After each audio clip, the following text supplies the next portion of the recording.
trying to be thin is a full-time job. It's like a full-time job. I mean, it really is. Like after I had my twins, I was a lot heavier than I am now.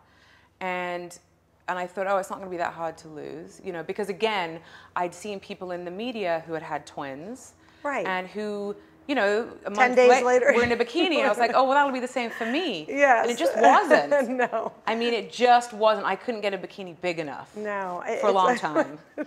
Maybe you were sewing diapers together to make your own bikini. I mean, it was, yeah, it was really crazy. Well, I think when we were talking earlier, that idea that in the 20th century, we've all been shown the ideal of being extremely thin as being the way to be, which means that's the standard of beauty.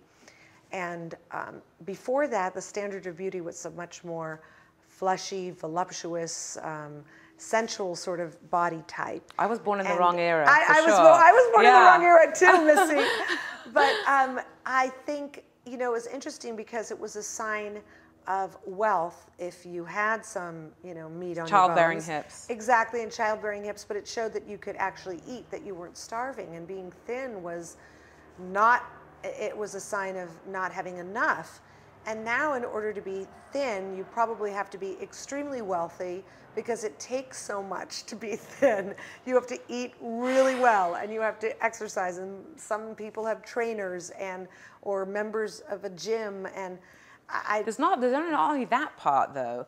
There's the part of, like, you know, being able to, you know, afford the guidance to understand how your body works, right, to lose weight. But then there's just the mindset. It's the mindset. You know, of like, I got tired of just being hungry. Like once my kids went to bed, I was like, it's 7 o'clock. Can I go to bed so I don't have to be awake, so I don't have to think about eating? It's terrible.